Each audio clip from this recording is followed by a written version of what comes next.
so many people out there tonight. The reason for the meeting tonight started off as an idea for training for the East Peoria Fire Department. And the more we talked about it and realized the benefits of it, it seemed kind of a waste to keep it within our own four walls. We wanted to open it up and share with the public, share with other disciplines, with law enforcement, substance abuse, other EMS agencies, fire agencies, that kind of thing. And we're well represented here tonight, so thank you for being here. So our speakers tonight are Chris Schaffner. He's with the Human Services Center. He's a grant coordinator, does lots of education with Narcan and distribution of Narcan. Peoria County Coroner Jamie Harwood, and Jamie works tirelessly in many aspects in Peoria, including combating the opioid crisis.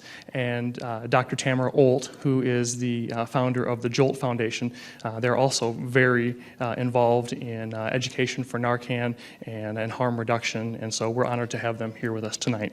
So we're going to let them do their presentation, and then afterwards we will do a question and answer. So if you've got some questions, please write them down. We'll get to everybody before we get going tonight. All right? So I think Jamie's going to start off. I am so happy to see so many people here from the Peoria County side, from the Tazewell County side, not just law enforcement, EMS, fire, but also citizens. I see a lady here that came up here from the Springfield area, so I'm happy to see everybody here. I offer tours in my building every month, and every month I talk about the opioid crisis. And every time that I talk about it, people raise their hands with a serious amount of questions, wondering, where did it start? How did it start? How did we get to this place? Dr. Alt and I spoke at an insurance seminar a few months ago, and I'm going to kind of tell you what I told that group of people. When I go through my data in Peoria County with the deaths that we've had related to opioids, it's right there in your backyard. And for anyone sitting in here who thinks that wherever you live, whatever zip code you live in, that it doesn't affect you or that you're not connected to it, you're wrong. I live in Dunlap, 61525, and I can tell you I have signed death certificates from people who live in the 61525 who may have purchased an opioid in the 616, 04, 03, or 05 zip code as well. And I can see my sheriff here from Peoria County who can absolutely attest to those same things. So I want to take you on a journey, okay, of someone who was in the top of their class in high school, who was on an ice skating journey at Owen Center and slipped on the ice, okay, and had a comminuted fracture of the ulnar and radius in their arm, which means it was in several pieces and required surgery, okay? So she goes into the ER, she gets the surgery done, and she gets sent home with the prescription for Vicodin, or hydrocodone, okay? She gets the prescription, she gets all the way through it, she's still having pain, she calls her doctor, the doctor renews the prescription. So now she's got 120 tablets of Vicodin that she's had to take for her pain, okay? Cast comes off. She goes about her daily business. She slipped on some ice outside walking and fractured the same arm again. So you know what it led to? Another surgery. You know what the surgery led to for her? Another prescription of an opioid. Okay? And then she ran out and got the prescription renewed by her doctor. So now she's at another 120 tablets, 240 if you're keeping up with me, right? 240, am I right? So she calls her doctor back. She needs another renewal of the pain medicine. She can't get the script filled. Okay? So now she's going ER to ER to ER with complaints of pain. Headache, backache, neck ache, whatever ache she can come up with to get a prescription opioid. And then the pharmacies go online, and now they can check when was the last time the prescription was filled, and they're cutting her off. So where is she going to go? Anyone, where is she going to go? Streets. Thank you, audience, Dr. Old. She's going to go to the streets. So now she's meeting with the dealer every now and then to get heroin because heroin's cheaper than Vicodin, and she's getting a better effect from it that she needs. And Chris is going to talk about what happens in the brain when you have a chemical change in your brain from a prescription opioid. Okay? She needs it. I was talking to Bryce Foster, my friend here in the back, earlier. It's that need when you jump into 15 foot of water and you're climbing up for air, and you need the air, and you need the air, and you need the air, and you have this crave for air. It's the same thing for heroin or for an opioid. once that has been triggered in your brain, okay? So now she's on the streets. She's meeting her dealer. And she gets some heroin. She goes home. Or she uses where she purchases, and she overdoses. Okay? Someone graciously has Narcan and reverses the opioid, and she comes back to life, and she says, my God, I'm going to get treatment. I'm ready to get treatment. Man, I don't want this life as a user. I want treatment. I want to be productive. And she drives out to Proctor. And no offense to any entity that I'm talking about. She drives out to Proctor, and they say, wow, we'll take you. We have beds. Our treatment program's awesome. We have good outcomes. Do you have insurance? No? The door goes closed. So what is she going to do now? Anybody? Keep using. So she meets her dealer again. She gets another batch of heroin. She uses and she ODs again. She gets Narcan because someone believes in harm reduction, gives her Narcan, which Tammy's going to talk about harm reduction. She gets Narcan again. She wakes up. She goes, all right, I need treatment. I'm going to get treatment again. She goes down to the Human Service Center. That's where Chris comes out of. They have designated beds for opioid treatment. They have slots available, okay, for opioids, but they're limited. And they say, we have 10 beds. None are available right now. We'll see you in 3 weeks. Where's she going to go? Back to the streets. And then my phone rings. Jamie, we have a lady who's dead here in this bathroom at this local restaurant at this street here in Peoria. We've missed the boat. We've missed it. And there's personal stories like that everywhere I turn. I've been in a home where a mom was at work and the dad was at home babysitting their 2-year-old kid, and the dad was dead in the bathroom, and the baby was playing in the playpen, a 2-year-old. In 2016, we saw 32 drug overdoses in Peoria County.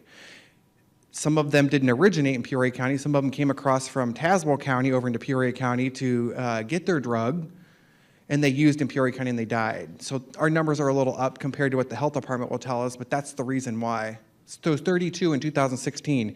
In 2017, we saw 67. Anybody do the math on that? More than double. Right now in 2018, we're tracing about 1 a week, and that does not include K2. 1 a week. What week are we in of the year right now? Week 20 of 52, somewhere in there? That's what we're tracking, 1 a week. 3/4, 75% of heroin users started as a prescription drug user. Something benign, okay? We have a problem, not just in Tazewell County, not just in Peoria County, not just in Knox, Fulton. We have a problem everywhere. And unless we speak out everywhere that we go, we're not going to change this problem. We have to have change. We have to have action. We have to have awareness, and we have to have action. Action comes from you guys. Action comes from our citizens, from our community leaders that I'm looking at right now. We have to speak for those who can't speak for themselves and make change, or we won't have change. Okay? I'm going to turn over to Dr. Alt. Hello, thank you all for coming tonight. I'm Dr. Tamara Old. I'm a physician here in the community, an OBGYN, and I've lived here all my life except for when I went to school. So I care very much about our community, and I'm a person who has been directly impacted by the opiate epidemic, and I'll share more about that. What I'm going to talk about today is harm reduction, and I'll explain what that is in case you don't know. And it's a public health approach to the opiate pandemic. Pandemic's normally used in infectious disease, if there's a virus that's spreading all over the world. Well, the opiate crisis is spreading not just in our community, but it's worldwide, so it really is a pandemic. So what is harm reduction? It's a person-centered approach. We care about each individual, about each drug user.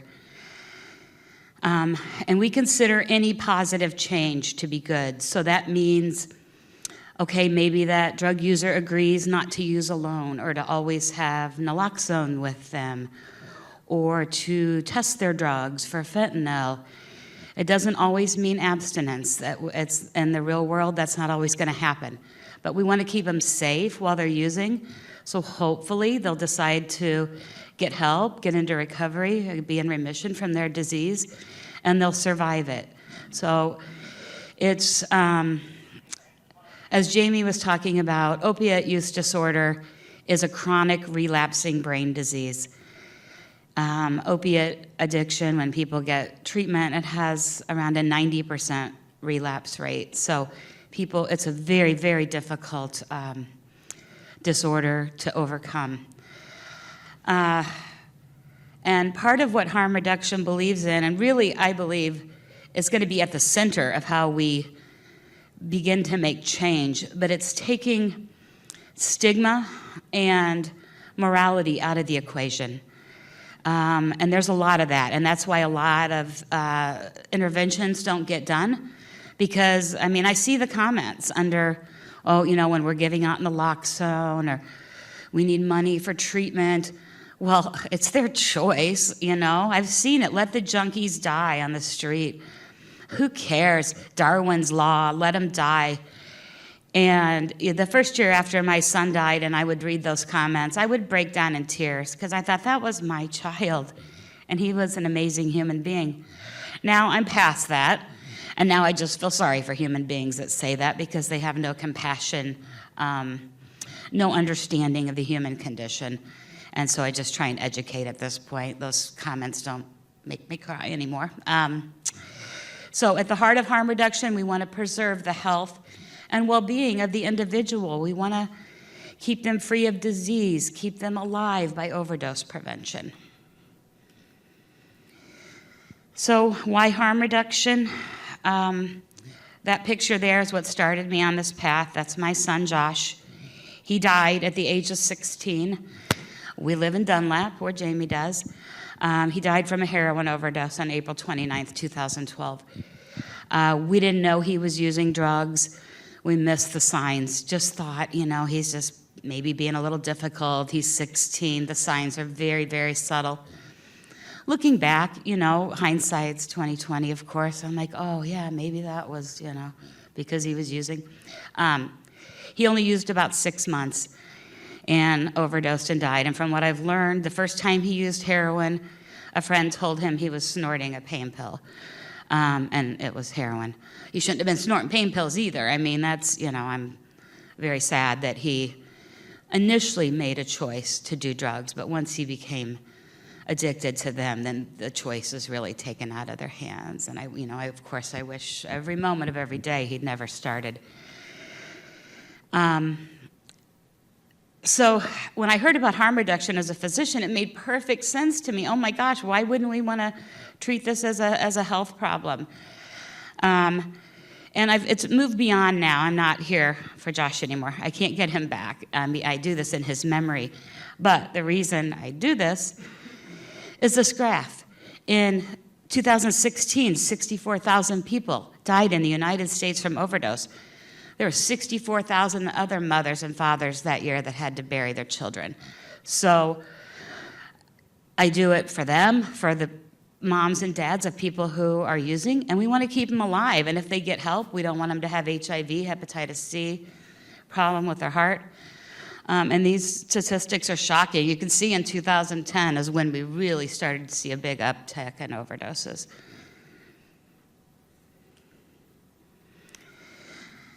So why do we do harm reduction? So I talked about we want to prevent infectious disease. So people who inject drugs are 28 more times likely to be infected with HIV. And one of our really big focuses right now is hepatitis C. Drug users are at the highest risk now for getting hepatitis C. And that's from sharing contaminated needles. HIV doesn't live long on this stuff, but hepatitis C can live on dry surfaces and equipment that they use for 6 weeks. So you would think, oh, that wouldn't still be live on there, but it is. And it's a really, really serious infection. If it's not treated, it leads to liver damage, liver failure, and liver cancer.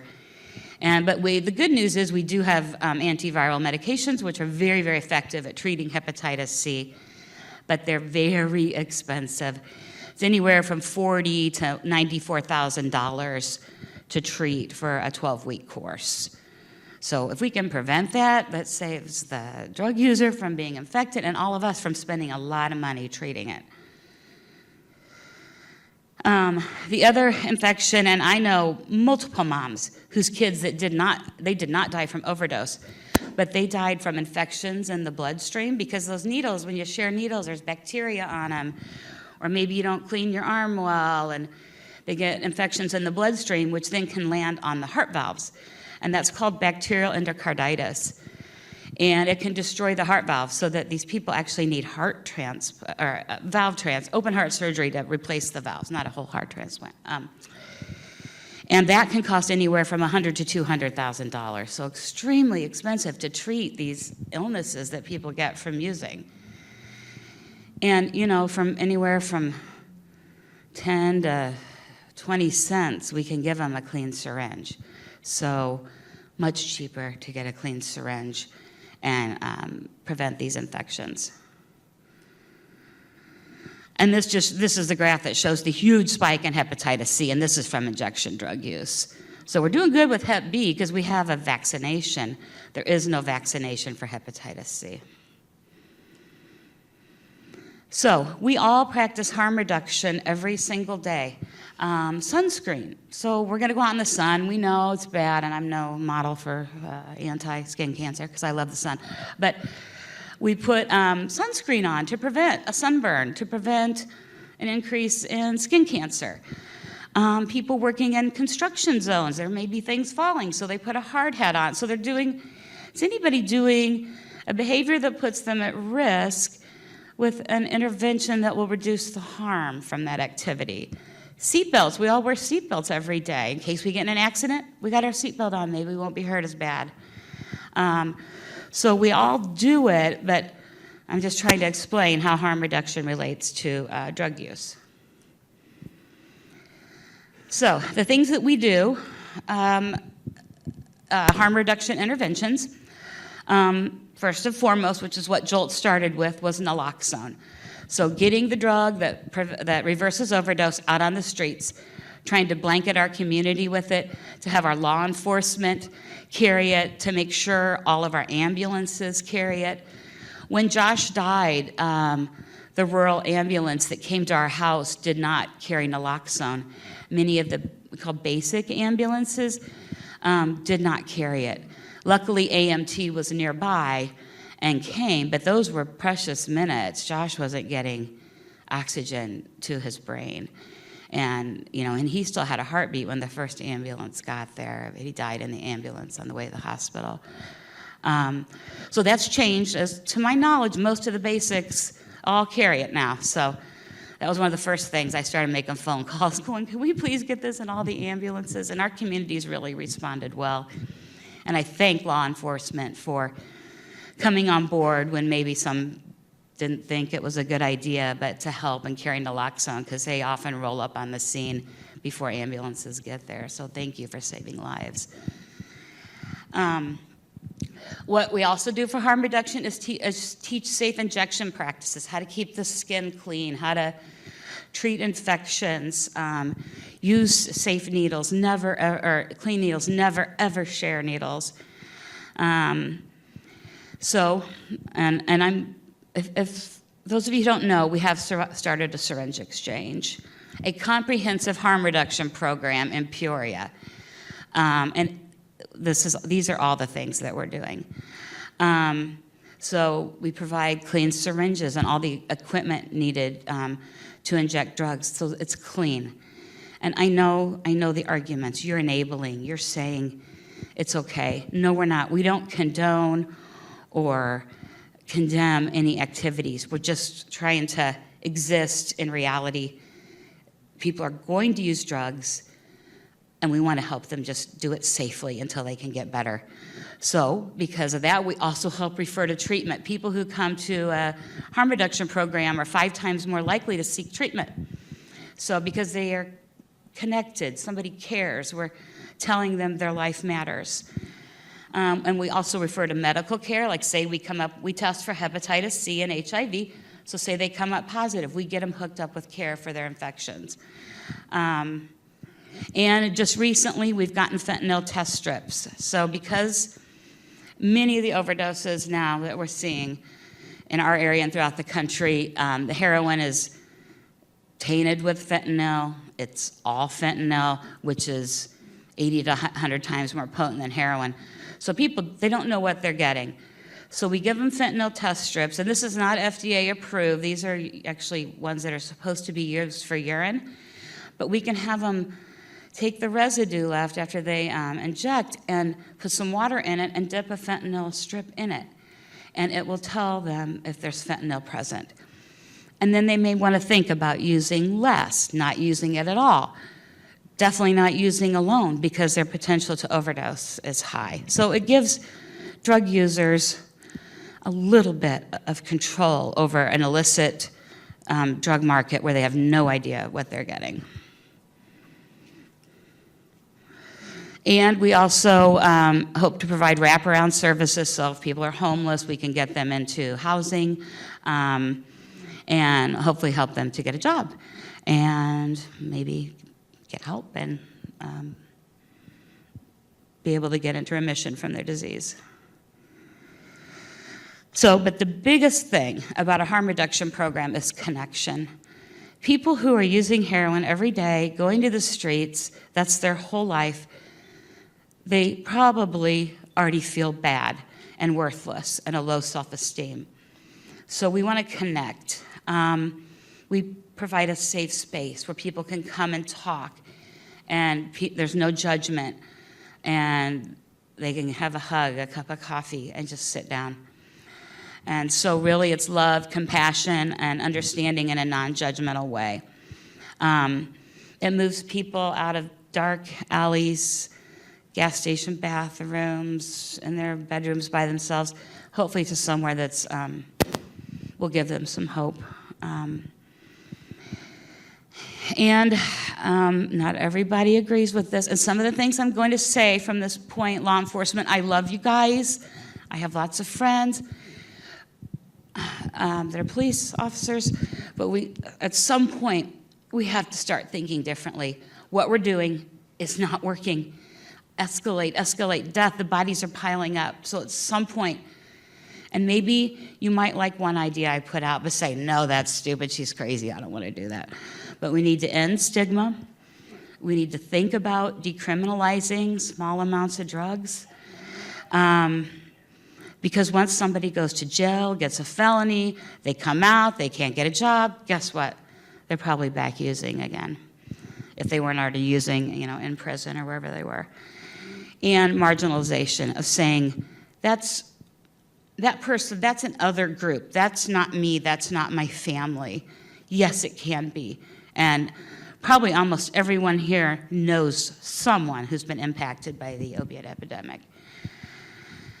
And this pandemic is taking away a generation. We either fight together as a community, or we're going to keep losing this battle, and our children and mothers and fathers and brothers and sisters are going to keep dying. Okay, so some of this stuff you might not agree with, but I'm just going to put it out there because we got to do something different, okay? So prevention is huge. I have some pamphlets back there on a safety first method of talking to our youth about how to, if they're going to use drugs, how to use safely or not. It's just, I wish I would have had this book. I wish I could have talked to my kids the way they recommend there. I just didn't know. I was a dare mom. No, just say no. And I think I shut the conversation out because they knew how against drugs I was.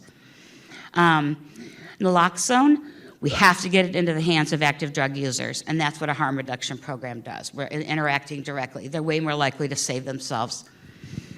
And, of course, comprehensive harm reduction programs, so syringe access programs.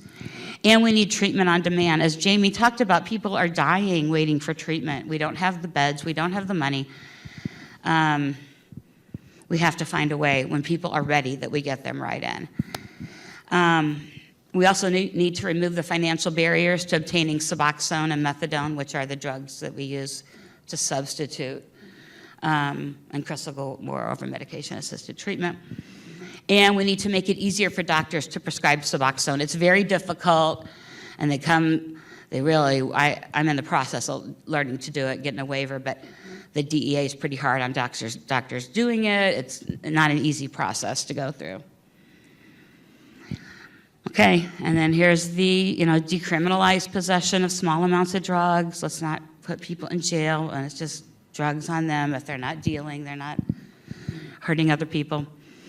And safe injection sites in several major cities in the U.S. They're trying to get these started. It's a tough sell, and I'm not trying to sell that here right now, believe me. I'm lucky to have this syringe exchange. But these are actually places where people can go under the supervision of nurses and medical staff and inject, and they can make sure they're okay. But there's a lot of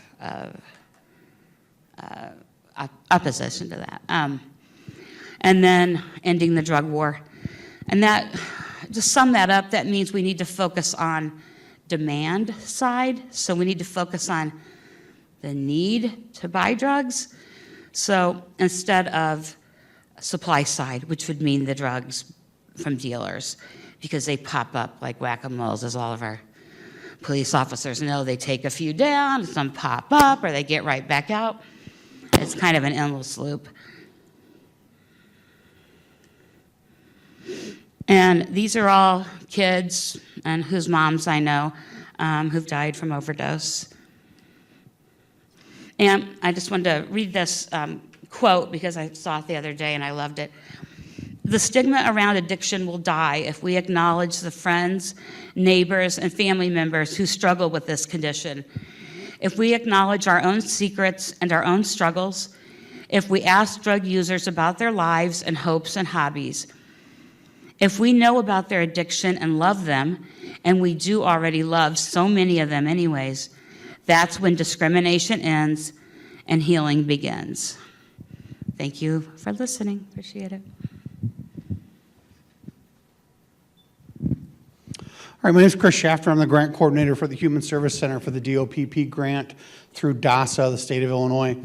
Our job is to oversee 38 counties in the distribution of naloxone, which is the overdose reversal medication for opioid overdoses, and to provide education on opioids. And so I'm going to talk to you just a little bit, just to put some of this in context, like why this problem and why now? Like what's going on that this has become such a big problem? And without going into much of the history about it, just know that we've entered into what we're calling the third wave of the opioid crisis. First wave started in the late 80s and the 90s with prescription pain medication that was being prescribed like candy at a parade. It was just being handed out and doled out in excess. And then in the 2000s, we saw a resurgence of heroin coming in from Central America that was a much more potent and purer form of heroin than we'd seen in the country before. And as that continued to escalate, we saw over the last 4 or 5 years the infusion of these synthetic opioids like fentanyl and the analogs and carfentanil, which has really been a game changer here in Central Illinois and I know around the rest of the country as well. So why this drug and why is it so easily, so we can so easily develop a dependency on the issue? So let me talk to you just a little bit about the brain. If we were to use cocaine right now, if you were to use cocaine, which is a stimulant, half of your brain would really love it. You would get so much stuff done. You'd feel really great. And then the other half of your body would hate that it threw your body out of homeostasis, which is that balance, kind of that your body at rest, your heart rate is at rest, your body temperature is at rest, your breathing, your respirations are at rest. And whenever that becomes escalated for too long, the body recognizes that that's not sustainable. So I have to kind of combat that and bring it back down or I'm going to have a stroke or a heart attack, right? That doesn't happen when you take an opioid. That has the opposite effect. You're taking a depressant. And because opioids so closely mimic the neurochemicals that are indigenous inside of our brain already, there's very little defense against the misuse of these medications. It's super easy to develop a dependency because the brain can't discriminate between a synthetic opioid or an indigenous endorphin that the brain already produces. All right? So from the get-go, we're vulnerable just because we're humans to developing a dependency on this medication because it belongs there in our brain. All right? So why do we make these endorphins? Obviously, they're for survival reasons. The endorphins serve three primary functions: pain control, mood stability, and energy and motivation. So if you did not produce these chemicals in your brain and you stubbed your toe, it would feel like you broke your foot without the endorphins, right? But when you stub your toe, your brain floods those pathways, those nerve pathways, with dopamine, and it deadens the pain. Also, your mood, you wouldn't experience pleasure or a sense of well-being without dopamine or serotonin. That's what's responsible for our pleasure, right? But then also motivation, just to get up and come here on a, Wednesday? Wednesday night, in the evening after a full day work, like your brain has to produce some kind of neurochemical to fuel that behavior. Because if it were me, I'd be home on the couch watching Netflix, right?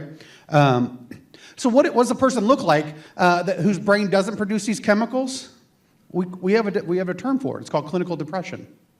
When a brain doesn't produce these chemicals, they experience depression. And what does someone with clinical depression experience? Often severe pain, flat affect or poor mood, and no motivation to get up and get out of bed. It's not a question of willpower. You literally lack the neurochemical fuel to do those things. All right? It's making sense so far? All right. So what are the things we do that produce these?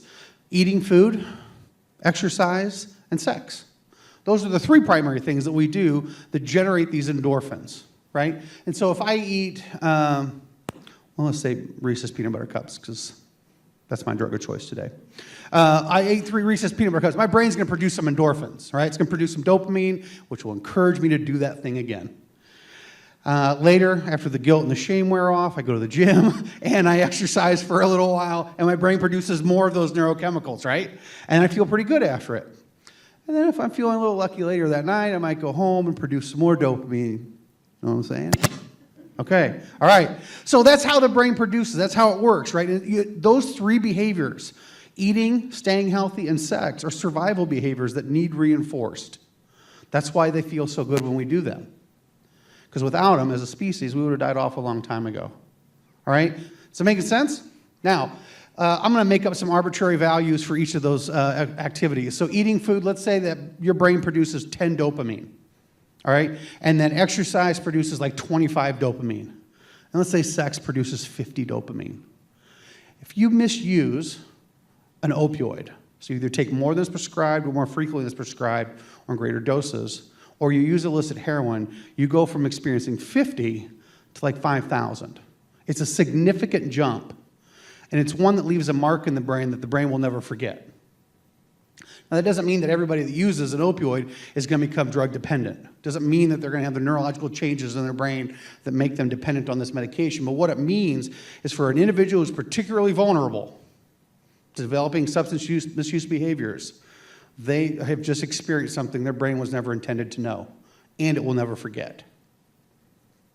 All right, so now the story that Jamie talked about earlier, the individual who hurts themselves, breaks their arm, goes to the hospital. Now they learn something. I got a 14-year-old foster boy. We had him for 3 days, and he went to football practice, and he broke his arm. So we broke him after 3 days, right? Took him to the emergency room, and they threw an IV in him, and what do you think they wanted to give him right away? Fentanyl. Wrong dad, right? I was like, no, I don't want him to know what that's like, right? So we dialed it down to another pain management medication that worked just as effectively, just not as quickly, right? So I'm introduced to this drug and I don't forget it. And so let's say I'm that person that goes back to it over and over again. Well, very, very quickly, the brain, being a very, very, very efficient organ, just decides that, listen, what you're giving me is so much better than what I make naturally. I'm just going to stop making the indigenous endorphins. I'm literally going to shut down the factory upstairs and lay off all the workers. Now you have to keep giving me that stuff that you're taking just so that I can manage my pain, have a stable mood, and have motivation to get up and function like everybody else. Most of the people I've worked with over the last decade that have been IV drug users or opioid dependent report to me that the driving force behind their continued use is not getting high. It's not the euphoria that you think they experience or that they're chasing.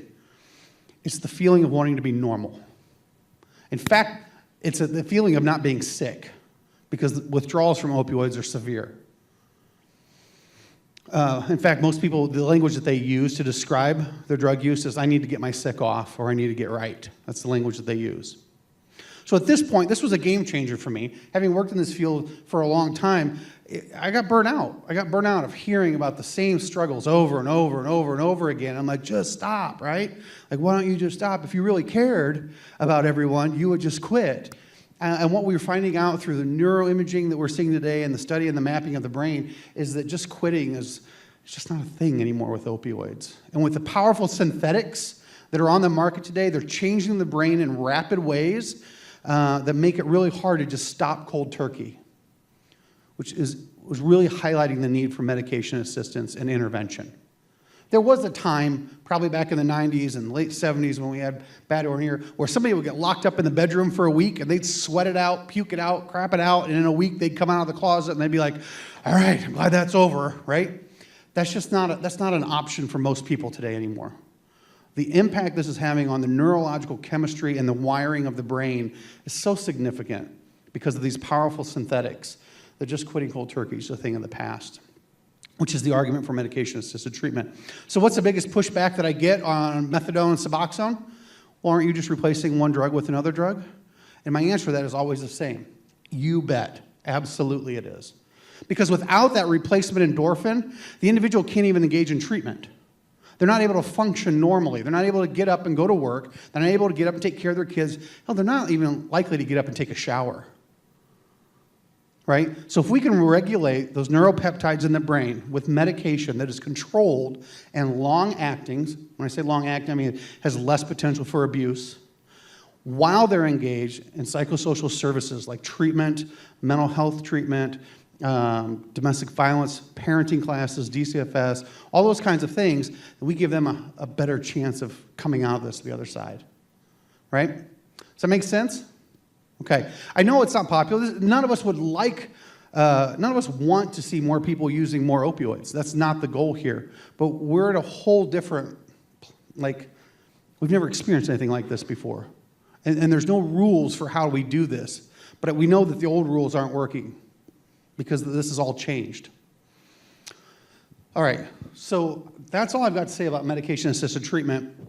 Oh, no, it's not. Sorry. I always do that. Sorry, did you shut it off? Yeah, my bad. All right, so here's the other thing I want to tell you. Go back to the brain for a second, because this was important. I'm making up some numbers. So let's say you're someone who has a 10-pill-a-day dependency. You got to take 10 Vicodin every day. Well, if you do that for any period of time, your brain will develop a tolerance to that medication, and it will require more so that you can function normally again. And so let's say you've got just 10 receptors in your brain. So you take your 10 pills and you got 10 receptors, and then after a while the brain says, you know what, that's really great, but now I need 20 pills to feel the same way.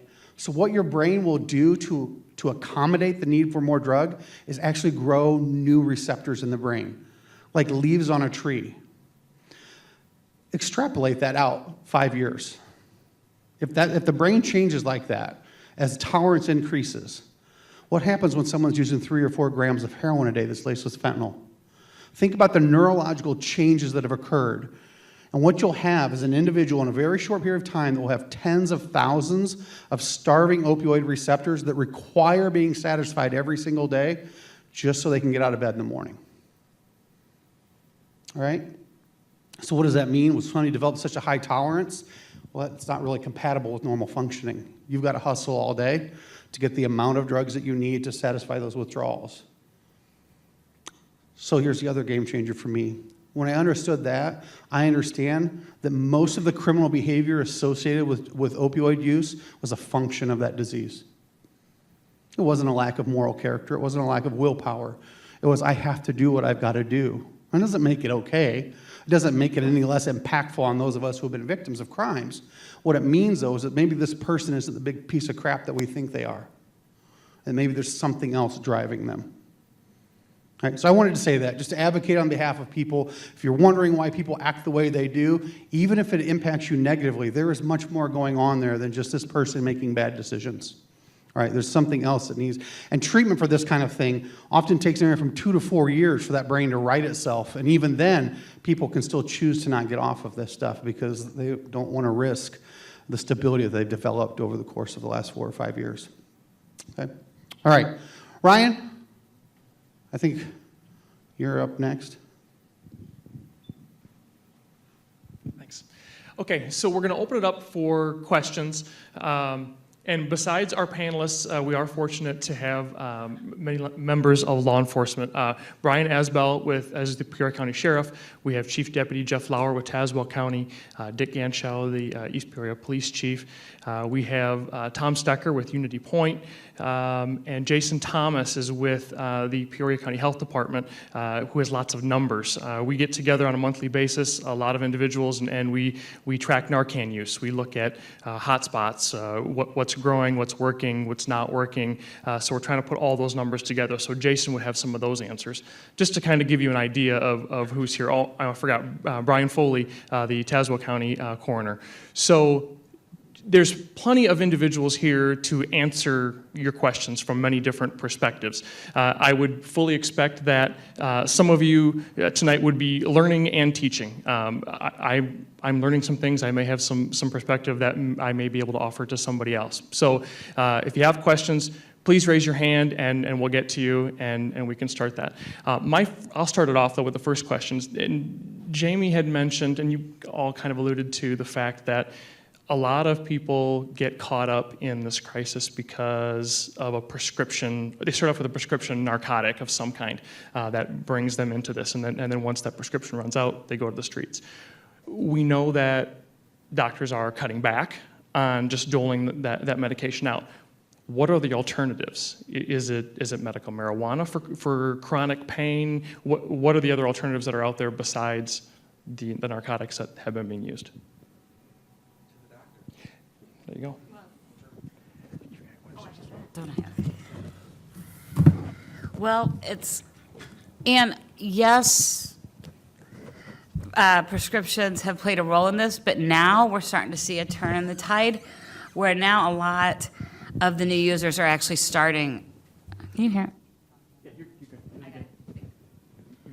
A lot of the new users are actually starting with heroin because we pulled so many pain pills off the street. They're hard to find and they're expensive, very expensive. So people can't maintain a prescription pain pill addiction for very long if they're not getting it from a doctor. You'll go broke very quick. But yeah, what are doctors using now? Yes, medical marijuana seems to help some people with pain. And just a lot of other modalities. I mean, I've heard, we should use meditation and acupuncture, acupressure, use more anti-inflammatories. Those have side effects too, though. But just to not go so quickly and with such high doses. Like when I do a surgery now, when I write a prescription for somebody, say for Vicodin after surgery, I am required in Illinois to search the PDMP, the Prescription Drug Monitoring Program. I have to say I've looked at it and checked that patient isn't getting prescriptions elsewhere.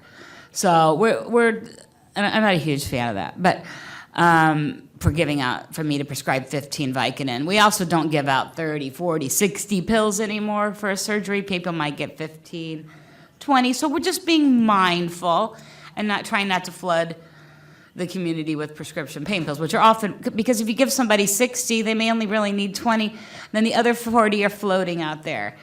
Or a teenager gets into mom or dad's medicine cabinet and then they go to parties. So, I think it's a good trend to cut back. It's not the end all for this though, because like I said, people are going straight to heroin now. And the why, that's what's wrong with society. Why do we feel we need to use these drugs to survive life? I don't know if anybody has that answer, but. Right. Can I say something to that too? Is we've had such a knee-jerk reaction often to this, is that we're cutting off legitimate pain sufferers from medication they need to function normally. So there are chronic pain sufferers who are severely being impacted by this because we're afraid to prescribe them at all. And so we can't forget about that as well. There are people who legitimately need this and have not abused it. It's also possible to become dependent on opioids and not engage in addictive behavior. My grandfather's 89 years old with a false hip. He needs Vicodin to manage his pain. He's not out stealing from people. He takes his medications prescribed, but if he's been doing that for 4 years. And if he were to stop today, he'd experience some withdrawals. So he's physically dependent on the medication, but he's not engaged in the addictive behaviors. And so we can't just assume that because someone's taking an opioid that they're addicted in that sense. Questions?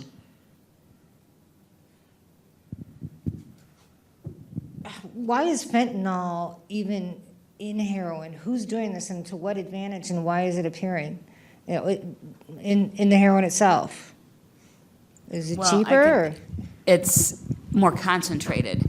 So when you look at, the cartels trying to get it here, it takes a much smaller amount of fentanyl to create the same effect in the body. So smaller amount, more potent, so you can get it across the borders easier. So it's very lucrative. Very small amounts go a long way. So it's all about money, and it's about they call it the iron law of prohibition, that when you prohibit something, crack down on something, the substance that replaces it becomes more potent and more concentrated. Just like when we, alcohol prohibition, right? That didn't work out so well. People were making moonshine. It was strong. It was concentrated, so they could get it out in smaller amounts to the community, and people could still get the amount of alcohol they wanted. But it was killing people. It was so, such nasty stuff, and that's now kind of what's happening with fentanyl. When the economy of drug dealing is that whoever has the best stuff on the streets makes the most money. And drug users are not often, my boss, Chrissy Smith, and I were talking about this morning, that the average drug user is not looking for fentanyl. They just happen to get it in whatever it is they can afford. When you buy it in a large brick form or in mass, the way you make your investment back on that is you sell it at a price, you cut it up in doses, and you sell it. This is not a how-to lesson, by the way, gang, okay? And anything you sell over that is profit. But as it gets pushed down from a higher level dealer to a street level dealer, that becomes more competitive on the street, and the drug gets dirtier. So they call it being stepped on. As it's pushed down to the street, in order to stay competitive, I'm adding things to it to increase my bulk size, so I have more product to sell. So I'll add baking soda or meat tenderizer or some other additive, but then I'm going to add other things like Benadryl or benzodiazepines or fentanyl to make my drug stand out compared to everybody else's, because I want them to come back to me, and that's how I make profit. And so that's how it's also being pushed down into our communities. It's not usually happening at higher levels, it's happening at the lower levels. And fentanyl is really easy to get. You can order it online from China, and you don't need a prescription, you don't need to go through the medical field. They'll ship it to you. It's pretty cheap to make, and the profit margin on that is incredible. Yeah, it's synthetic. It's just made in a lab. You don't have to grow something, cultivate it, get it down into a usable form. It's just made in the lab, so easier, cheaper. Next question? Yes.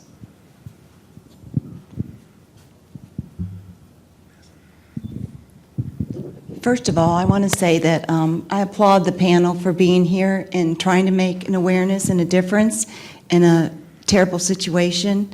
I believe that the whole community needs to come together. It can't be one problem, one group, one entity that solves this. We need open minds. If you're closed-minded, the problem's not going to go away. You're not going to solve a problem with the closed mind. If you don't want to know about this drug and the effects it has on the community and the people that are dying, that's a tragedy. We cared about AIDS and everything else.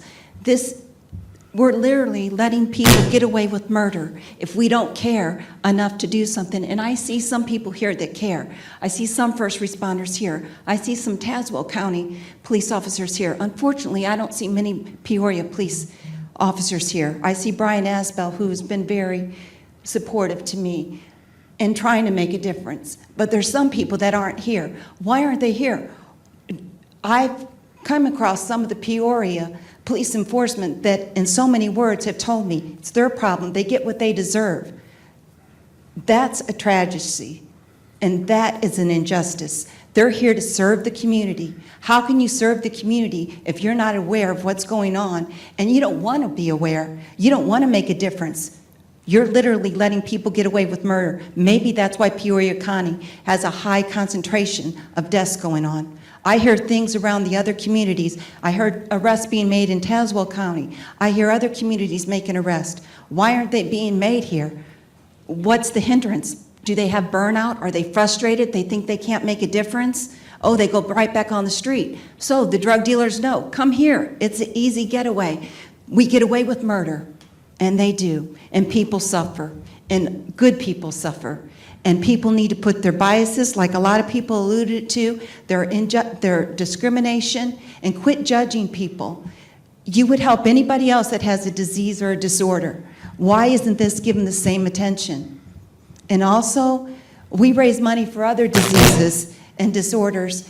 You know, in other communities I know of, they're having a run or something to help these people when they come out of treatment. It's people, if you're not educated about this, it's not just a quick fix.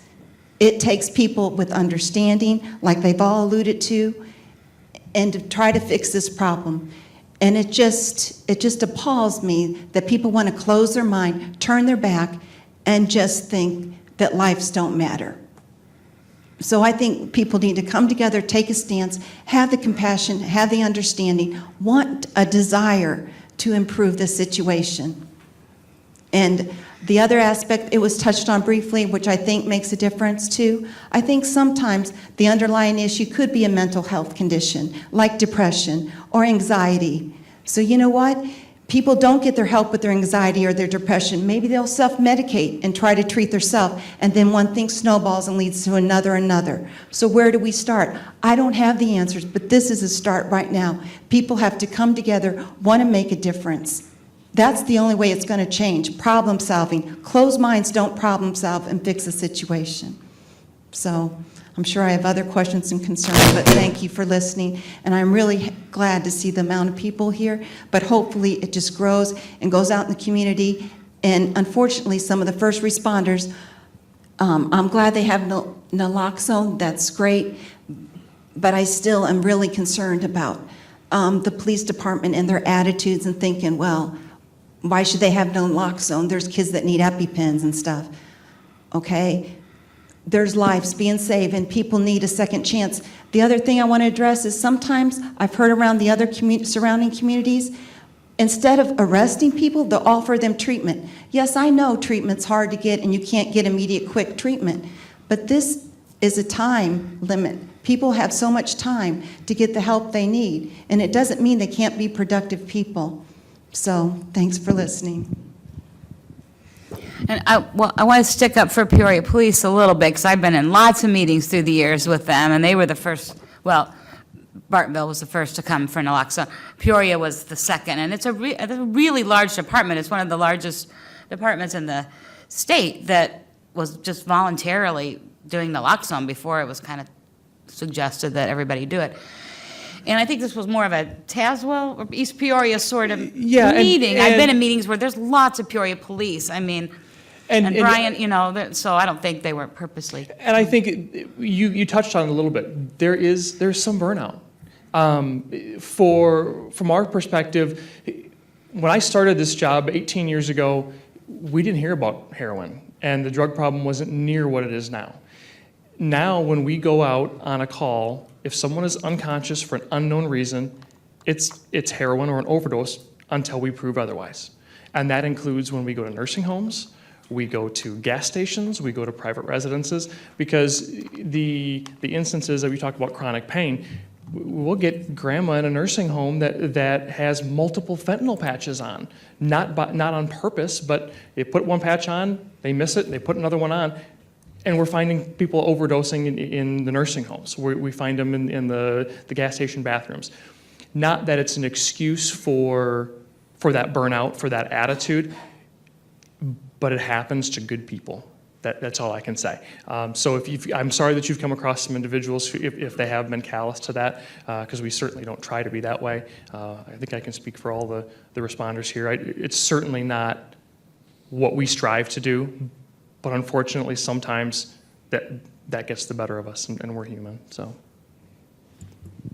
Michelle, I know this is hard for you. I've known Michelle since her son passed away from a heroin overdose.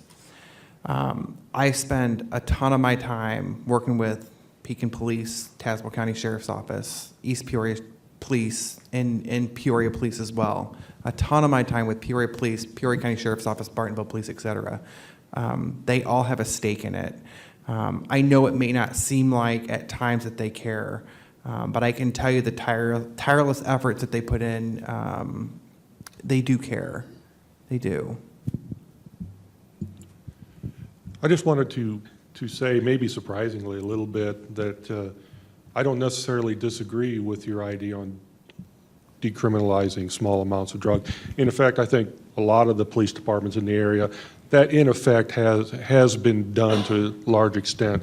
I've been participating in Tazewell County Drug Court team for about the past year now, and it's really been an eye-opening experience because you find that the reality is that the people in drug court and the people in the criminal justice system are rarely there because they got arrested for possession of a controlled substance, possession of heroin or meth or whatever it happened to be. They're there because of the satellite crimes that addiction causes, the thefts, the retail thefts, the burglaries, the robberies, the frauds, the deceptive practice cases, that they're doing whatever they have to do to feed that habit. So that brings them to the criminal justice system. And I really thought when I started on the drug court team that people were just participating because finally there was a hammer over their head. There was some reason that they had to do it.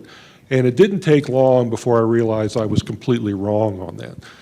I think why drug court works, and it doesn't work in every case, but it does work in many cases.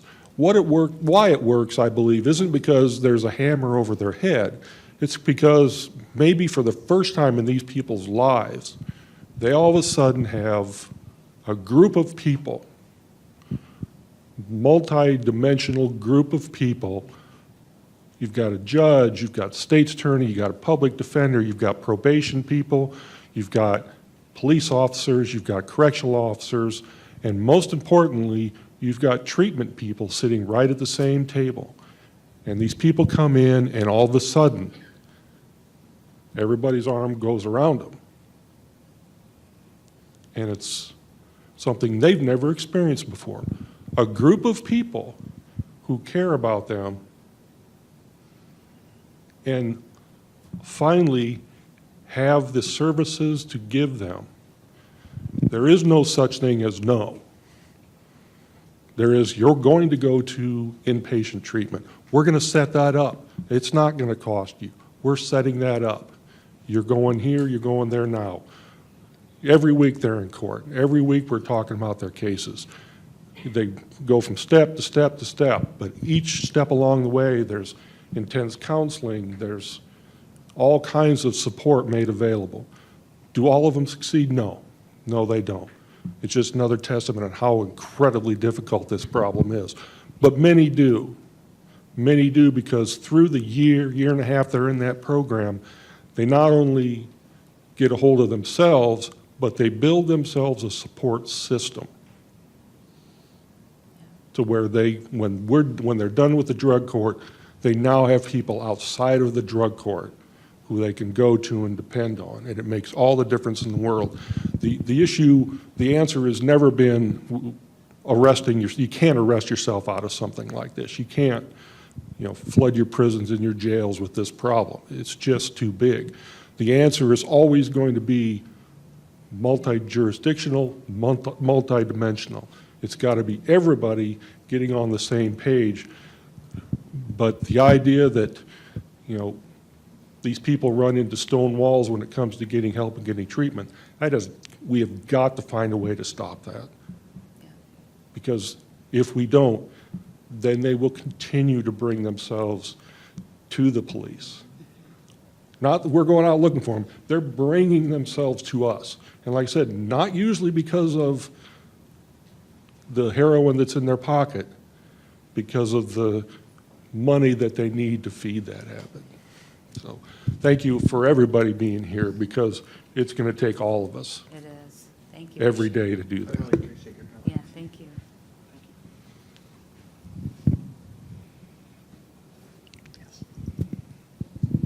Hi, I'm Andrea Schneider. Actually, I know a couple of the panelists, but you may not know this.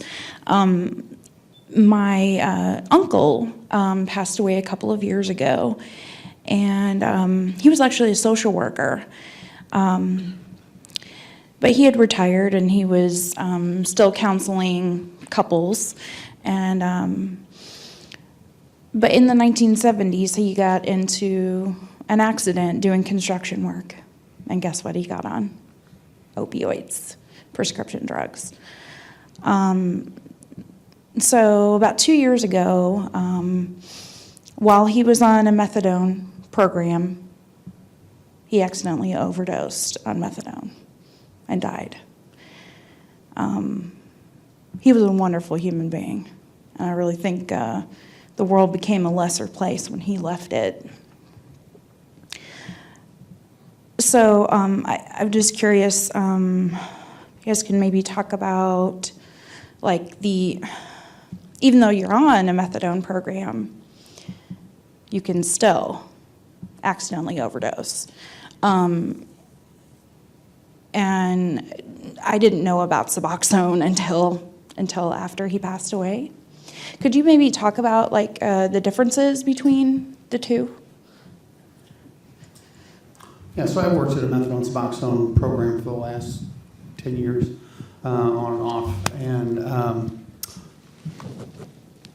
so methadone is a full agonist opiate, meaning it does the same thing that all other prescription opioids will do. You have the potential to abuse it. You have the potential to overdose from it. It'll shut down the central nervous system if you take enough of it. And so it has lethal potential. It has overdose potential. Suboxone's a partial agonist. It's less lethal in that sense, that it has a ceiling effect on how much you can take before you stop gaining benefit from it. And there's Narcan in the medication. So if you misuse it, it tends to activate the naloxone that's in it and prevent from an overdose. So methadone, the problem with methadone isn't the use of methadone, it's the diversion of methadone or the misuse of methadone, right? My niece died from an overdose in which she had methadone in her system as well. And I think my impulsive and reflexive response to that was to generalize how awful methadone was, because that was my experience with it. You know, and I think there's a ton of benefit to it. I think there's more upside. It's one of the most researched and efficacious forms of evidence-based treatment we have available today. And so I think it works more often than it doesn't. I think the problem is if you put an opioid in the hands of someone who misuses opioids, they're probably going to misuse opioids. And so really it has a lot to do with the controls surrounding how that medication is prescribed and given to the patient that's consuming it. And if they're lax, and there's some general rules from the DEA, and then company policies, organizational policies that restrict how much someone can have, how soon they can have it, what doses they're at. And if you have an individual that's on a very high dose of methadone, and there's not a lot of controls around, not implying that that's what happened in this case, you increase the risk of overdose because there's potential for misuse. On an average day I know I'm just speaking for the Human Service Center, I don't know much about the other clinics in the area. On an average day, if you're new to our program, you're going to come in and you're going to dose every single day. You're going to dose in front of the nurse, and you're not going to get the opportunity to cheek it, to take it away, to divert it. You're going to dose right there. And it will be several months usually before you earn a take-home. And take-home is being able to take some medication home with you so you don't have to come in. So you've got the rigors of coming in every day. And many people who come in struggle with transportation difficulties, financial issues that are barriers, so they hustle to get there every day, right? And then they have to engage in treatment and counseling and group therapy as well, where they learn relapse prevention skills and they start to sort out some of the other issues they have. And if after time through drug testing, we're showing some progress being made and there's some trust that's been built and we see some progress in their lives, then they can develop the privilege of having a take-home. But it's usually one, and then it's a trial period for a while, right? And if you start to act in a way that kind of shows that you're reverting backwards into some old behavior, that take-home can be removed from you pretty swiftly. Not because of punitive approach to punishing someone for acting up in an old habitual manner, but for safety reasons, because you're now at risk for harming yourself because you've got this extra take home. And let's say you're continuing to use other illicit drugs, or you're coming up short or something like that. We would reduce that. So there's a lot of safety factors that go into it. And really at the end of the day, I think it's on the clinic or the dosing source, whether it be a physician or a medical director, to set the tone for how they're going to prescribe that and how it's going to be used, plus ongoing education and safety checks to reduce risk. And when it's done that way and it's controlled effectively, we see people reclaim their lives. We see them get jobs and get their GEDs and get their kids back and go back to work. And here's what I would say to most of you, especially the municipalities that are represented here tonight, EMS, fire department, law enforcement. One of the challenges is going back to that same house over and over and over and over and over again, hitting them with more Narcan and more Narcan, right? But what you don't often get to see, though, is that through your efforts over and over and over again, eventually I see it when they get it, when it all comes together, right? And then that last time you hit them with Narcan was the last time that they were going to use, because they came and they got sober and they engaged in the services, and they were able to somehow break through a barrier that they couldn't break through before, and now they're achieving a measure of recovery they've never had. And so those stories don't often get reported. Right? We hear about the overdoses, we hear about the chronic relapsing, but we don't hear about the person that just got their job back. Doesn't make the news. You don't hear about the mom that gets her kids back and goes back and gets her GED. So. I have a story about that very thing. Somebody you know. My best friend, Jackie, she is a recovering heroin addict, and she has more than gotten her life together. She is currently in her dream job. She's a residential counselor at Chestnut Health Systems. So it's possible.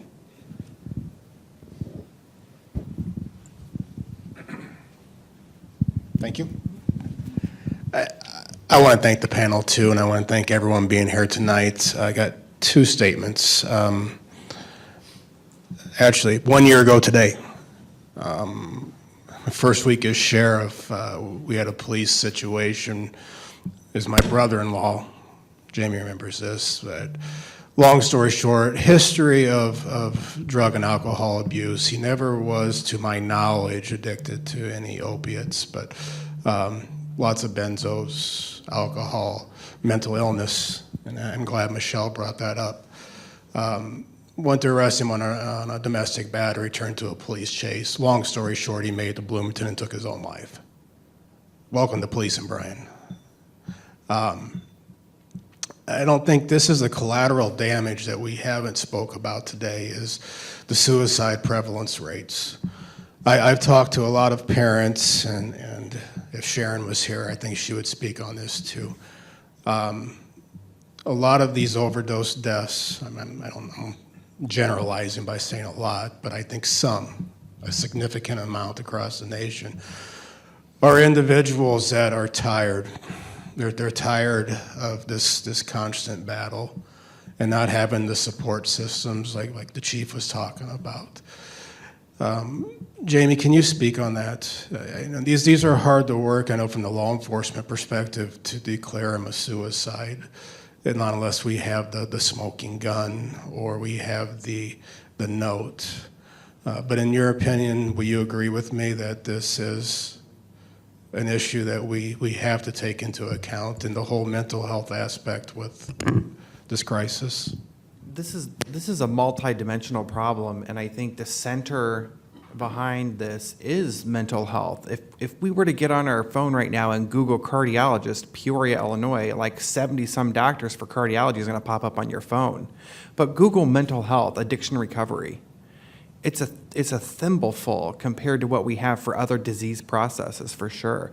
The suffering is in mental health, and in mental health we have addiction recovery that is poorly funded by our government. Our bed situation is poorly funded. If you don't have a dignified insurance or a cash pay source, you're not going to get treatment. That's for sure. And we are seeing, and I know Peoria County's epidemiologist, I'm looking at her right now, Katie, can probably speak to the prevalence of lives taken by suicide for people who are also addicted. Yes? And she can attest to that there is a dignified correlation between those two things. So not only do we have an issue with drug dependency, of course, but lateral to that is treatment for mental health. I absolutely agree with you, Sheriff. Thank you. And I think there's also, and Katie can probably speak on this one, the myth that this is a white person's problem. I believe our mortality rate report that just came out to show there was an acute prevalence rate in the African American community as well.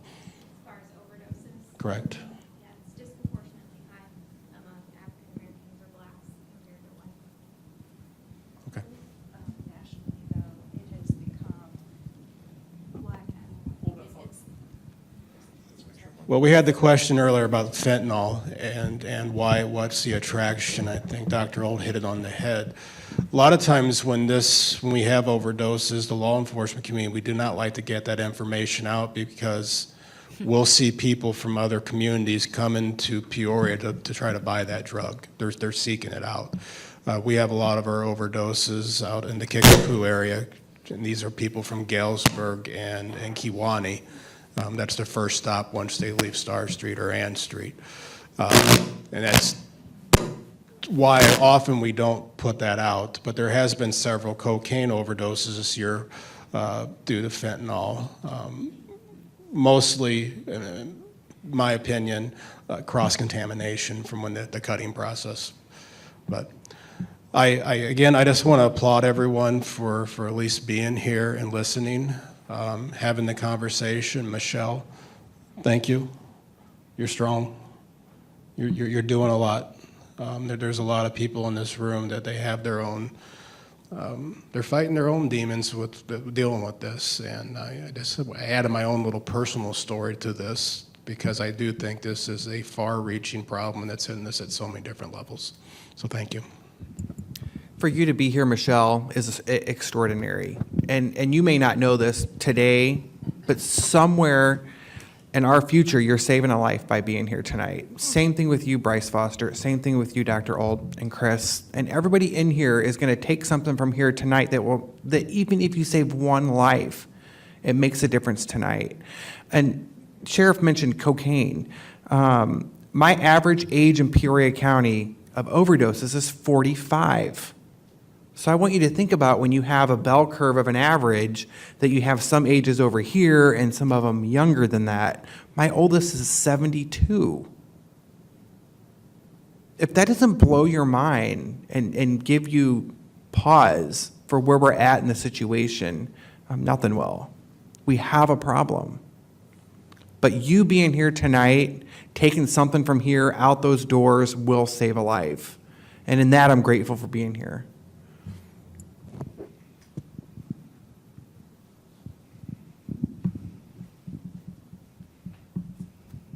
Hey, my name's Chris. I'm not a good speaker, but me and my brothers, we kind of watched my mom struggle with addiction as we grew up with Vicodin and methadone and everything. And she kind of explained to us as if you do quit, you're going to lay in bed and you're going to be sick for weeks at a time, and that it's not that simple as some people like to think it is. And so I'm sorry if I missed it, but I was kind of just wondering, as for the lower class, what are we doing for treatment as far as people who do want to get help? Yeah, so I know there's organizations around that will serve people who are either below poverty level or don't have insurance or on the medical card. Often there's limited space available for those programs, and so there's generally long wait lists. Just to get into a state-funded methadone program, you're probably looking at somewhere from 2 to 4 months of being on a wait list. So part of the problem is not enough treatment on demand. If I broke my arm today, I'd go to prompt care and I'd be treated right away. You know, bye. But if you have a crisis because of your using behaviors and using patterns, and you decide that's it, I can't risk this anymore, I'm going to go get help right now, and I'm serious about it, and I'm committed, and then you show up, and they maybe can get you in for an assessment, but then they're going to put you on a wait list, and that's the reality of our it's just our fiscal reality, and often. Listen, we've got problems within the treatment field too. There's no universal standard for treatment. Really, depending from state to state, you can just kind of make up a treatment program if you want. There's no governance that says we are going to employ and use the best evidence-based practices available. And so there's no universality to it. So it's hit and miss from program to program on what you're actually going to get, even if you can get into a program. So we got a long way to go on the treatment side of things, but we also need highly trained staff, better facilities, and access to more evidence-based treatment. A lot more doctors to prescribe Suboxone. There's only a few here in our community. It's not enough. There's a wait to get into them. I had a family member that was like 3 weeks before they could go talk to him, and that's not accepable. And that's with money and insurance. Yeah. So locally, the three that come to my mind, you got Tazwood, we'll work with someone with a medical card. You've got Human Service Center, and I think Gateway also. At least those three in Peak, in Tazewell County and Peoria County. Often we'll work with someone. Again, you may get in quicker in some of those programs than others, depending on the availability of space in the program. Write to your legislators, your state legislators, your federal legislators, House of Representatives, write to them, because it's not going to change unless we have state and federal money. We have to take action as citizens.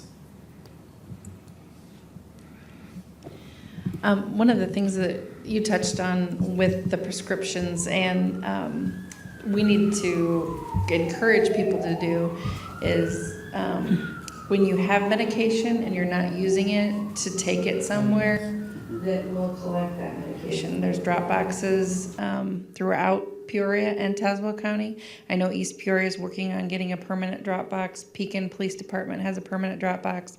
Some of the Walgreens in the area will take them. I know some of our hospitals have drop boxes. Does Unity Point have them? Working on it? There's a little pressure point, but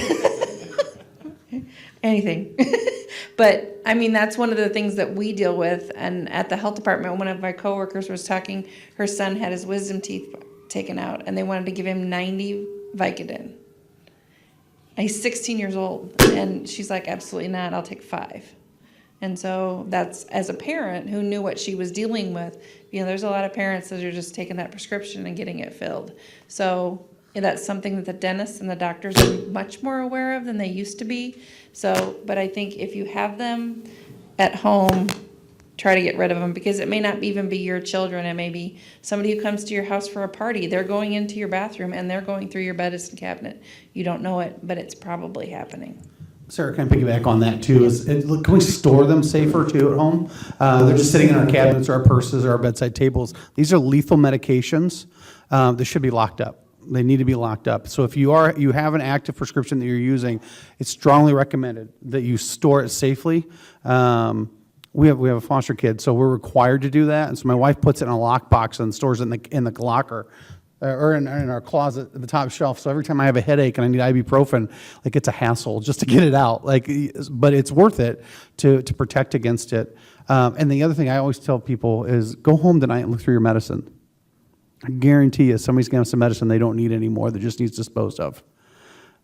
Probably for some of you it's that antibiotic prescription you should have taken all of, but you didn't. Right? But it's there, right? It's in our cabinets. And if we can just start, because I'm fine. I feel better. I don't need it anymore.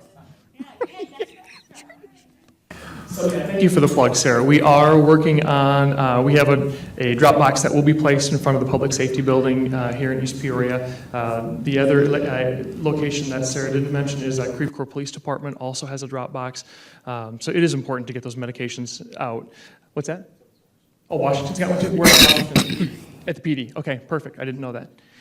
So, yeah, Washington PD is another location. So get the medications out and you know, get them out of that medicine cabinet.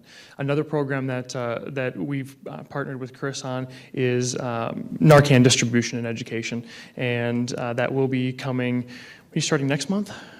So, you remember the date? I don't remember the date off the top of my head because I have lots of dates. I do about 4 days, 5 days a week. We'll get it out. We'll push it out to the fire department of the city. We'll push it out on our HSC page and all that kind of stuff. But we'll set up here at the library once a month to give out free naloxone to anybody who needs it. And no questions asked. You don't need to identify as an active user. You could be a loved one. You could be someone who works in the medical field. You could just be an average citizen that just wants to have some just in case, because just in case happens more often than not. So it'll be available. Thank you. Anyone else? And I know we have a ton of Narcan distribution in Peoria City as well. If anyone here is from Peoria, I see Roland Tinley in the back. See him for some Narcan as well as Chris here. And Jolt. Tomorrow at Peoria Fire Central House from noon to 2 o'clock, distribution location. Or you can call Fire Central anytime and they will schedule you for an appointment. And I have especially first responders here, wanted to mention our comprehensive harm reduction program, which includes syringe exchange. We're open just now from 10 to 2 on Saturdays. I have some cards back there, so if you guys run across somebody who you might think might need our services, please send them to us. We're there to help, and all of our services are absolutely free. So the nearest harm reduction program is in Springfield, Champaign. There's nothing close to us. We're it. So please, we need people to come in so we can help. So, and there's some just cards too, if you guys want to grab one. So, thank you. Anyone else? Yes. Okay, so you just touched on part of it. I was kind of wondering about the communications. One piece of that is there a website or a central place we can go online to find like form letters to send to our legislators? And then on the other side was, how are you communicating with the drug user population? I mean, if they make it into the hospital after an overdose, I imagine that they're getting some kind of packet of resources and information. But for people who maybe haven't overdosed yet, I mean, hopefully they never will, but how is the word getting spread to that community? I'll admit I'm fully naive on this. That probably won't last very much longer with the way the problem's going, but just curious on that. Yeah, it's mostly word of mouth and community agencies. We're depending on them, but we had a struggle to get started, so I haven't wanted to be too blatant about it. We kind of want to just start slowly, build trust within our community and within the community of drug users, and try and not agitate people too much. So we'll little by little start. Having worked in the field for the last decade, I have already access to a number of relationships with people who are either still using, and we've got connections to the NA community as well, the Narcotics Anonymous community. And so we have advocates that are out there that are spreading the word, that are getting people connected. The syringe exchange, it just started. We just opened up, and 3 so weeks. it's kind of slow so far, but we expect it will continue to pick up.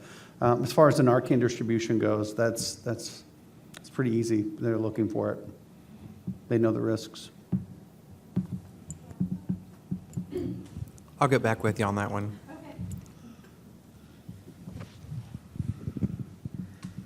Yeah, I'm just curious, to put things in perspective here. I know Jamie started off by giving some solid numbers as far as those that overdosed and didn't live to see another day.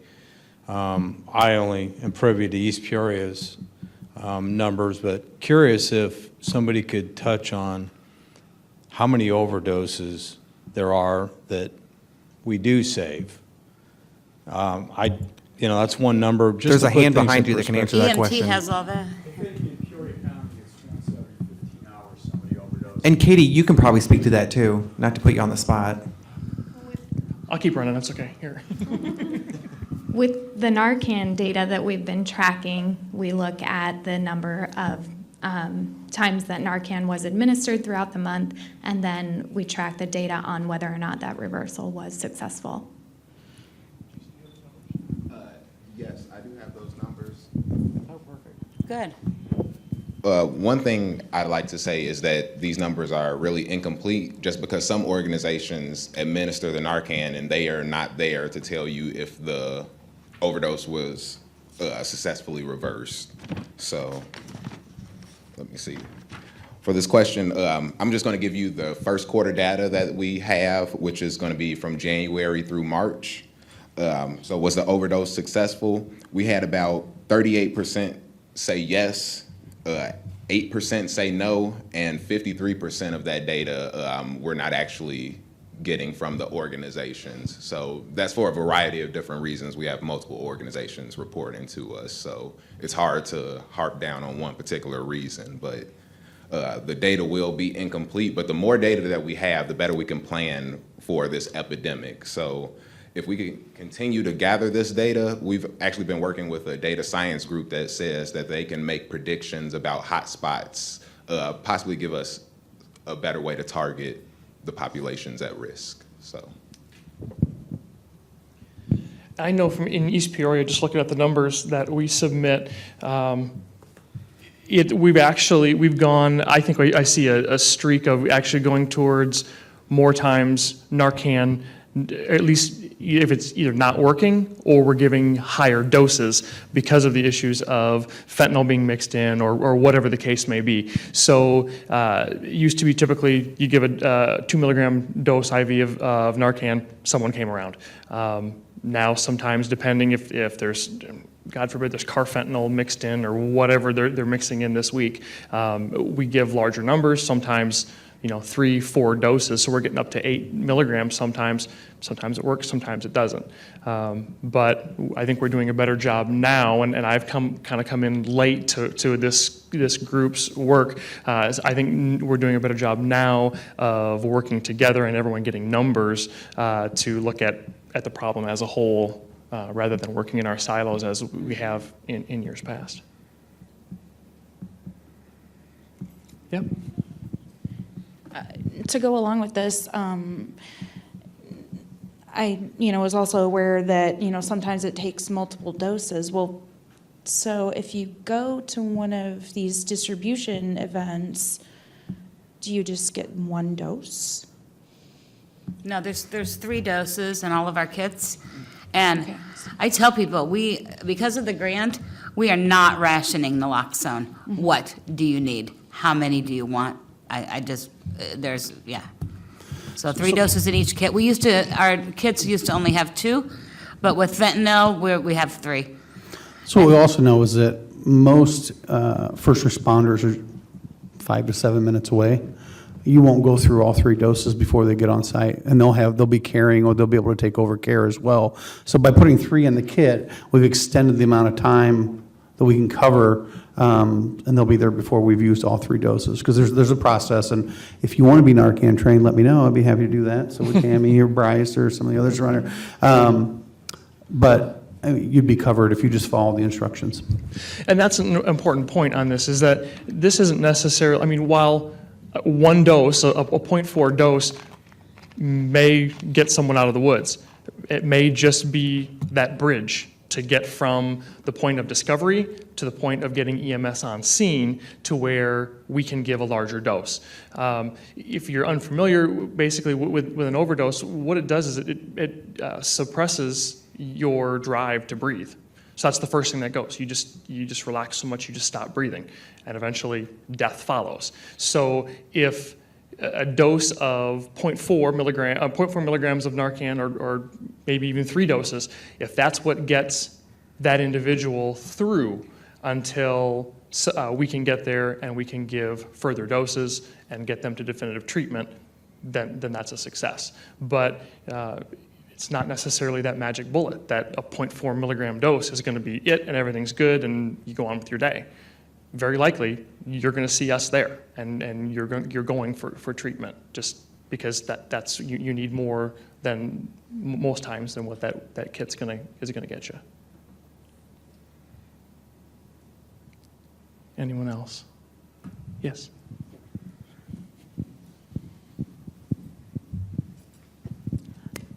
I know that Tammy alluded about the grant programs and the Narcan, but I read that there's more grant money allotted, and I just wonder if any of that was going to go towards treatment in any way, shape, or form.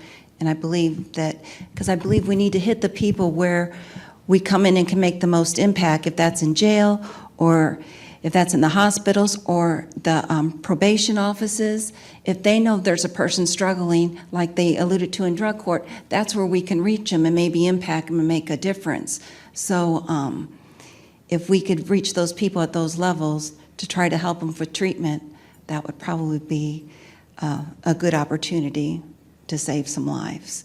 And then just one thing I had for you, Chris, like some of the hours where you can get to some of the centers for treatment, if people are wanting to work, sometimes some of the hours don't always, aren't conducive to their working and getting to treatment too, so.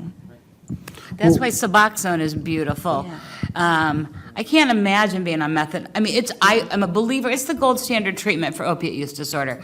But it is a pain in the butt to have to get up every single day and go get your dose. I don't know how people can live and work, but Suboxone, you can get a prescription for a month.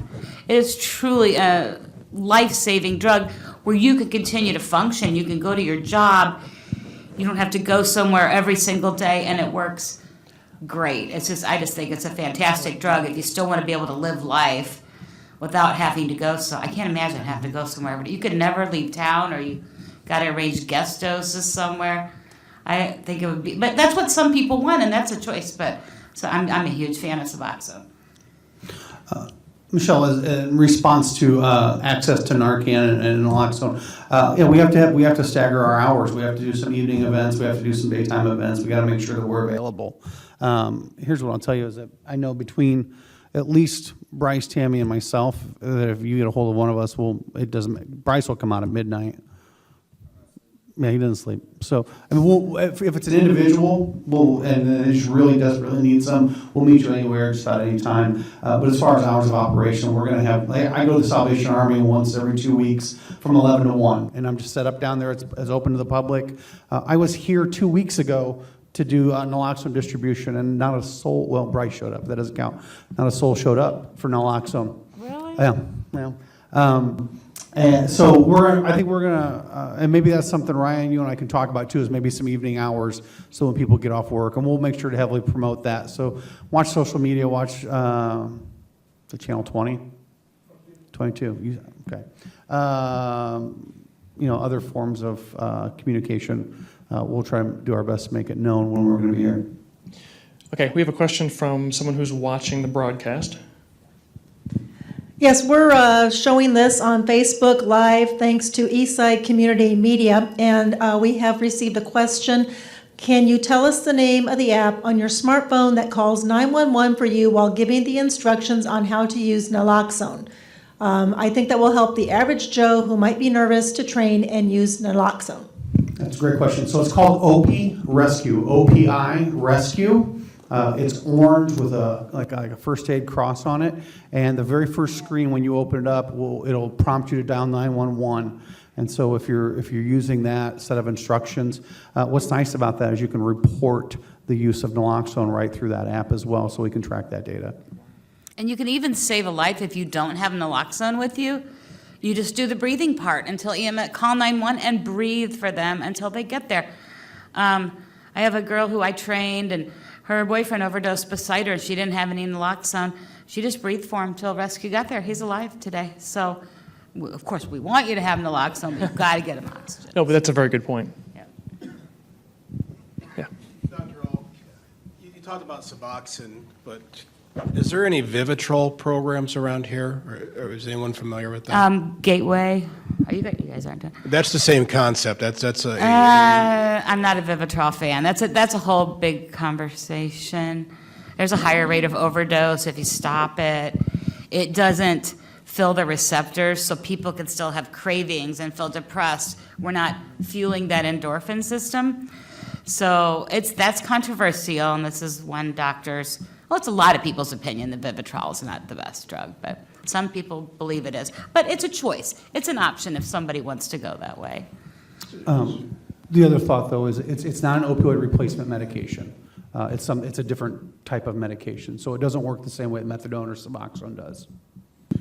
The only reason I asked, I'm getting a lot of vendors in the correction side of things that they're really pushing this, and I didn't know what the reason was. We can talk, please. Offline, okay. Before you go that way, we'll have a conversation. Anyone else? We want to make sure we get to everybody. Okay.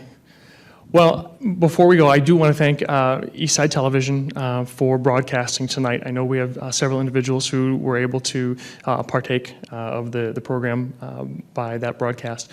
Individuals that I did not mention that I want to make sure to acknowledge, Deputy Police Chief Rich Broderick is here, Fire Chief John Knapp, City Administrator Jeff Eater, Commissioners Dan Decker and John Call. It's because of the support that we have in this community that we're able to do events like this.